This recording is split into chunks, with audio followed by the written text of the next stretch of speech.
नमस्कार. 7च्या बातमीपत्रात मी आशुतोष सावे आपलं स्वागत करतो. सुरुवातीला एक नजर ठळक बातम्यांवर. चीनी युआनच्या अवमूल्यनाचा भारतीय शेअर बाजाराला तडाखा. निर्देशांकात 1600 अंकांची घसरण. निफ्टी 490 अंकांनी घसरला. रुपयाच्या मूल्यातही घट. आंतरराष्ट्रीय घडामोडींमुळे देशामध्ये तात्पुरती उलथापालट. विचलित होण्याची आवश्यकता नाही. केंद्रीय वित्तमंत्री अरुण जेटली. देशाची अर्थव्यवस्था भक्कम असल्यानं चिंतेचं कारण नाही. रघुराम राजन यांचा दिलासा. राज्याच्या लोकायुक्तपदी माजी न्यायमूर्ती एम.एल. ताहिलियानी यांचा शपथविधी संपन्न. आणि कोलंबो क्रिकेट कसोटी श्रीलंकेचा 278 धावांनी धुव्वा उडवत भारताची मालिकेत 1-1 अशी बरोबरी. आणि आता पाहूया सविस्तर वृत्त. आशियाई बाजारातल्या मंदीच्या तडाख्यामुळे मुंबई शेअर बाजाराच्या निर्देशांकात आज तब्बल 1625 अंकांची ऐतिहासिक घसरण झाली आणि तो दिवसअखेर 25,742 अंकांवर स्थिरावला. राष्ट्रीय शेअर बाजाराचा निफ्टीही तब्बल 491 अंकांच्या घसरणीसह 7,809 अंकांवर बंद झाला. आज सकाळी बाजार उघडताच मुंबई शेअर बाजाराचा निर्देशांक 1,000 अंकांनी खाली आला होता. त्यानंतर चढ उतार सुरू राहिले. यामुळे गुंतवणूकदारांचं सुमारे 7 लाख कोटी रुपयांचं नुकसान झालं. 10 मोठ्या कंपन्यांना याचा फटका बसला आहे. चीनी चलन युआनच्या अवमूल्यनामुळे चीनची अर्थव्यवस्था संकटात सापडल्याच्या पार्श्वभूमीवर ही घसरण झाली आहे, असं मत विश्लेषकांनी व्यक्त केलं.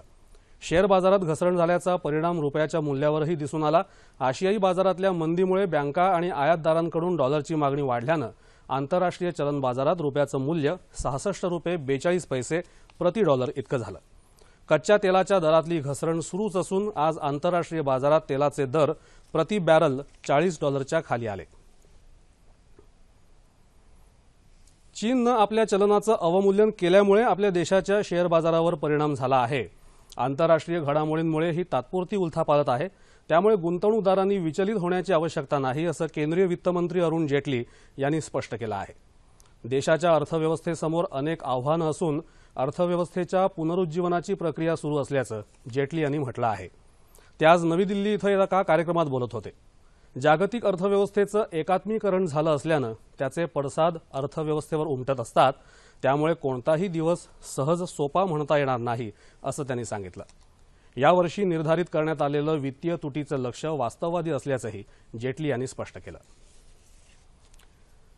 जगातल्या इतर अनेक अर्थव्यवस्थांच्या तुलनेत आपल्या देशाच्या अर्थव्यवस्थेची स्थिती खूपच चांगली असून अर्थव्यवस्थेशी संबंधित बृहद आर्थिक घटक नियंत्रणात आल्याचा दिलासा रिझर्व्ह बँकेचे गव्हर्नर रघुराम राजन यांनी देशातल्या बाजारांना दिला आहे. शेअर बाजार आणि रुपयातल्या घसरणीच्या पार्श्वभूमीवर ते आज मुंबईत भारतीय बँकर संघटना आणि फिक्कीनं आयोजित केलेल्या चर्चासत्रात बोलत होते. देशामध्ये ज्यावेळी गरज भासेल त्यावेळी वापरात आणण्यासाठी तब्बल $380 अब्ज परकीय चलनसाठा उपलब्ध आहे, अशी माहिती देखील त्यांनी दिली. ग्राहकोपयोगी वस्तूंचे कमी होणारे दर, सरकारकडून केलं जाणारं भक्कम अर्थव्यवस्थापन आणि रिझर्व्ह बँकेचं सक्षम महागाई प्रतिबंधक धोरण या पार्श्वभूमीवर रिझर्व्ह बँकेला दर कपातीसाठी आणखी वाव मिळू शकेल, असं त्यांनी सांगितलं. तेलाचे दर आणखी 1 ते 2 वर्ष कमी राहतील, असा अंदाजही राजन यांनी व्यक्त केला. भारतामध्ये व्यापार आणि उत्पादन क्षेत्रात अमर्याद संधी उपलब्ध असून भाजपा आघाडीच्या सरकारनं उत्पादकांना भरपूर सवलती दिल्या आहेत. त्यांचा लाभ त्यांनी घेऊन भारतात गुंतवणूक करावी, असं आवाहन परराष्ट्र व्यवहार मंत्री सुषमा स्वराज यांनी आज कैरो इथं केलं. स्वराज सध्या इजिप्तच्या दौऱ्यावर आहेत. दौऱ्याच्या पहिल्या टप्प्यात इजिप्तची राजधानी कैरो इथं त्यांनी आज निवडक भारतीयांशी संवाद साधला. गेल्या 15 महिन्यात भारतीय सरकारनं पर्यावरण संरक्षणाला पूरक ठरतील असे प्रकल्प हाती घेतल्याचं सांगून मेक इन इंडिया अंतर्गत सरकारनं केलेल्या प्रयत्नांची त्यांनी माहिती दिली. इजिप्तच्या तुरुंगातल्या 2 भारतीय कैद्यांचं हस्तांतरण करण्यासाठी इजिप्तनं मान्यता दिल्यामुळे हे कैदी आता लवकरच मायदेशी परतू शकतील, याबद्दल स्वराज यांनी आनंद व्यक्त केला. इजिप्तचा दौरा आटोपून उद्या सुषमा स्वराज जर्मनीला रवाना होणार आहेत. जम्मू आणि काश्मीरमधल्या पूंछ जिल्ह्यात गोळीबार करून आणि हातगोळे फेकून पाकिस्तानच्या सैन्यानं आज पुन्हा युद्धबंदीचं उल्लंघन केलं. ऑगस्ट महिन्यात पाकिस्ताननं आतापर्यंत केलेली ही 52वी कुरापत आहे. पूंछ जिल्ह्यातल्या नागरी वसाहतीवर पाकिस्तानी सैन्यानं हातगोळे फेकल्याचं संरक्षण खात्याच्या प्रवक्त्यानं सांगितलं. 19 ऑगस्टपासून सांबा क्षेत्रामध्ये सीमेपलीकडून आज तिसऱ्यांदा गोळीबार झाला।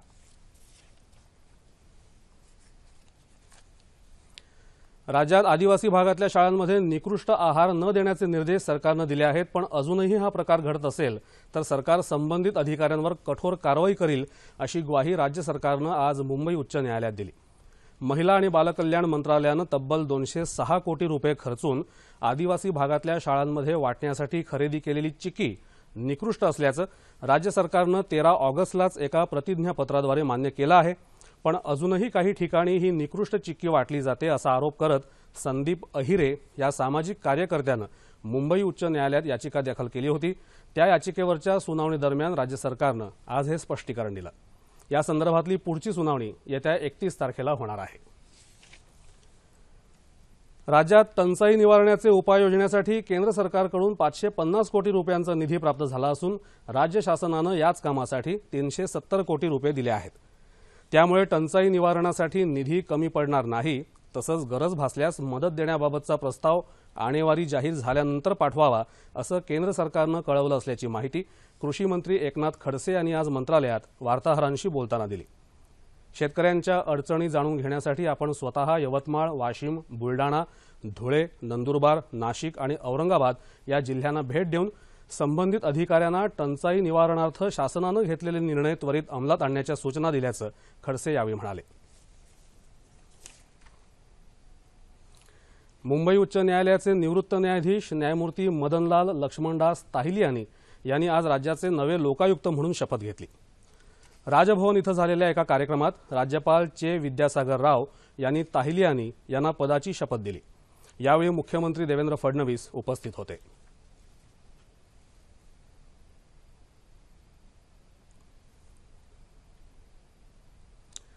राजस्थान उच्च न्यायालयाने जैन समाजाच्या संथारा या व्रतासंदर्भात दिलेल्या निर्णयाच्या विरोधात राज्यात जैन समाजाने आज ठिकठिकाणी आंदोलनं केली।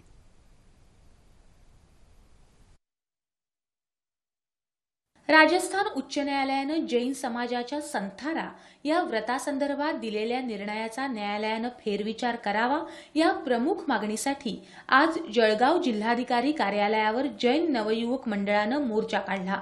या मोर्चात जैन समाजाचे नागरिक मोठ्या संख्येने सहभागी झाले होते। राजस्थान उच्च न्यायालयाच्या निर्णयासंदर्भात फेरविचार करण्यासंबंधीचं राष्ट्रपतींच्या नावाचं निवेदन यावेळी जिल्हाधिकाऱ्यांकडे देण्यात आलं। बीड जिल्ह्यात दुकानं बंद ठेवून आणि मूक मोर्चा काढून या निर्णयाचा विरोध दर्शवण्यात आला। जिल्ह्यातल्या आष्टी आणि कडा श्रावक संघाच्या वतीनं तहसील कार्यालयापर्यंत मूक मोर्चा काढण्यात आला। सोलापूर जिल्ह्यातील सकल जैन समाजानं जिल्हाधिकारी कार्यालयावर मूक मोर्चा काढून या निर्णयाविरोधात आपला निषेध नोंदवला। जिल्हाधिकारी कार्यालयावर काढण्यात आलेल्या या मूक मोर्चात शालेय महाविद्यालयीन विद्यार्थी सहभागी झाले होते।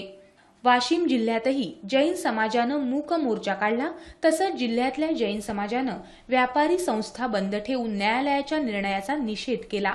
जालना जिल्ह्यात जैन समाजाकडून जिल्हाधिकारी कार्यालयावर मोर्चा काढण्यात आला।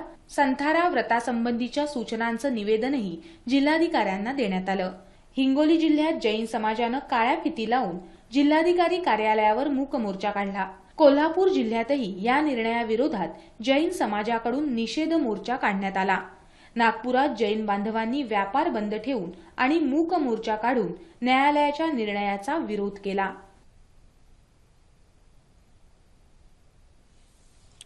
शेअर बाजारात आणि रुपयाच्या मूल्यात झालेली घसरण हा भारतीय अर्थव्यवस्थेवर झालेला आघात आहे असं मत माजी मुख्यमंत्री पृथ्वीराज चव्हाण यांनी व्यक्त केलं। आज साताऱ्यात घेतलेल्या पत्रकार परिषदेत ते बोलत होते। बिहारच्या निवडणुका डोळ्यासमोर ठेवून बिहारला 125 कोटी रुपयांची मदत केली, मात्र राज्यातल्या शेतकऱ्यांच्या कर्जमाफीसाठी सरकारकडे पैसे नाहीत अशी टीका पृथ्वीराज चव्हाण यांनी केली आहे।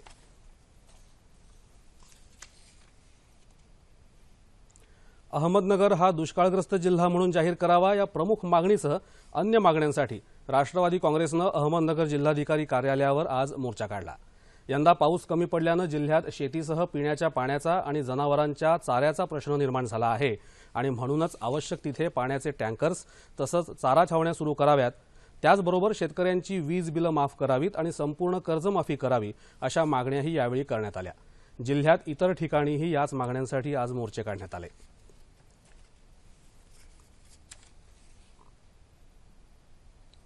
डिजिटल इंडिया एक आव्हान असून डिजिटली सशक्त देश बनवणं ही एक न संपणाऱ्या परिवर्तनाची प्रक्रिया आहे, असं मत नागपूरचे विभागीय आयुक्त अनुप कुमार यांनी आज नागपुरात व्यक्त केलं।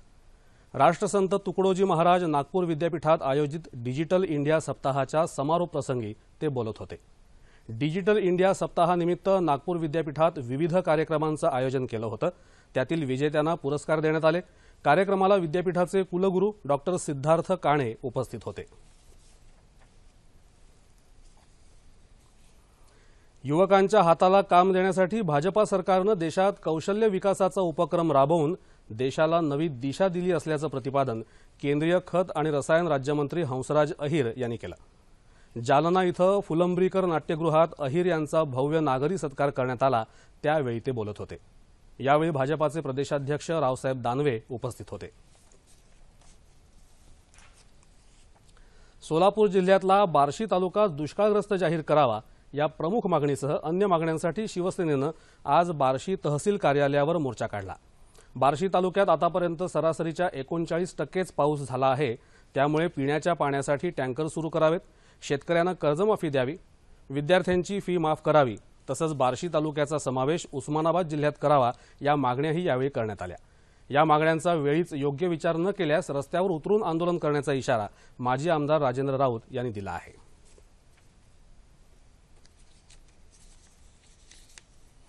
भारत आणि श्रीलंका यांच्यात कोलंबो इथं झालेल्या दुसऱ्या कसोटी क्रिकेट सामन्यात भारतानं श्रीलंकेचा 278 धावांनी धुव्वा उडवत मालिकेत 1-1 अशी बरोबरी साधली। आज शेवटच्या दिवशी 2 बाद 72 धावांवरून दुसरा डाव सुरू करणाऱ्या श्रीलंकेला भारताच्या फिरकी गोलंदाजांनी बचावाची कोणतीही संधी दिली नाही। 413 धावांच्या लक्ष्याच्या ओझ्यासमोर श्रीलंकेचा डाव 134 धावांमध्येच गडगडला। भारताला विजयासाठी 1 गडी बाद करण्याची आवश्यकता असताना सामन्यात पावसाचा व्यत्यय आला, मात्र थोड्याच वेळात खेळ पुन्हा सुरू झाल्यावर भारतानं विजयाची संधी दवडली नाही। रविचंद्रन अश्विननं 42 धावात श्रीलंकेचे 5 गडी बाद केले। अमित मिश्रानं 29 धावात 3 गडी बाद करून त्याला चांगली साथ दिली। पहिल्या डावात शतक झळकावणाऱ्या लोकेश राहुलला सामनावीराचा किताब मिळाला। विराट कोहलीनं कसोटी क्रिकेटमध्ये कर्णधार म्हणून मिळवलेला हा पहिला विजय आहे।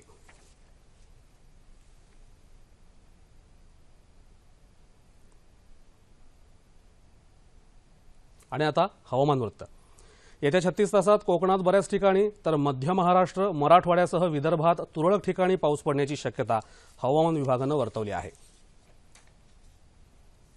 तापमान अंश सेल्सिअसमध्ये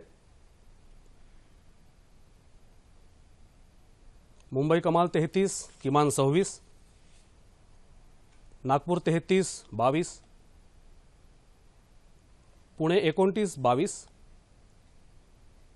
औरंगाबाद 32, 22, नाशिक 29, 22, कोल्हापूर 29, 21, रत्नागिरी 31, 24, सोलापूर 36, 24 आणि अमरावती कमाल 33 आणि किमान 22 अंश सेल्सिअस। आणि शेवटी ठळक बातम्या पुन्हा एकदा। चीनी युआनच्या अवमूल्यनाचा भारतीय शेअर बाजाराला तडाखा, निर्देशांकात 1600 अंकांची घसरण, निफ्टी 490 अंकांनी घसरला, रुपयाच्या मूल्यातही घट। आंतरराष्ट्रीय घडामोडींमुळे देशामध्ये तात्पुरती उलथापालथ, विचलित होण्याची आवश्यकता नाही, केंद्रीय वित्तमंत्री अरुण जेटली। देशाची अर्थव्यवस्था भक्कम असल्यानं चिंतेचं कारण नाही, राजन यांचा दिलासा। राज्याच्या लोकायुक्तपदी माजी न्यायमूर्ती ML ताहिलियानी यांचा शपथविधी संपन्न। आणि कोलंबो क्रिकेट कसोटीत श्रीलंकेचा 278 धावांनी धुव्वा उडवत भारताची मालिकेत 1-1 अशी बरोबरी। याबरोबरच हे बातमीपत्र संपलं। ऑनलाईन व्यवहारांची वाढती व्याप्ती ध्यानात घेता रिझर्व्ह बँकेनं काही दिवसांपूर्वी 11 कंपन्यांना पेमेंट बँक म्हणून तत्वतः मंजुरी दिली। त्याचबरोबर केंद्रीय अर्थमंत्री अरुण जेटली यांनी काल देशातल्या पहिल्या बंधन बँकेचं उद्घाटन केलं। या पार्श्वभूमीवर अधिक चर्चा करण्यासाठी अर्थतज्ञ उदय तारदाळकर यांना आज 9:30च्या बातम्यांमध्ये निमंत्रित करण्यात आलं आहे। तेव्हा पुन्हा भेटूया रात्री 9:30 वाजता आपल्या सह्याद्री वाहिनीवर। नमस्कार।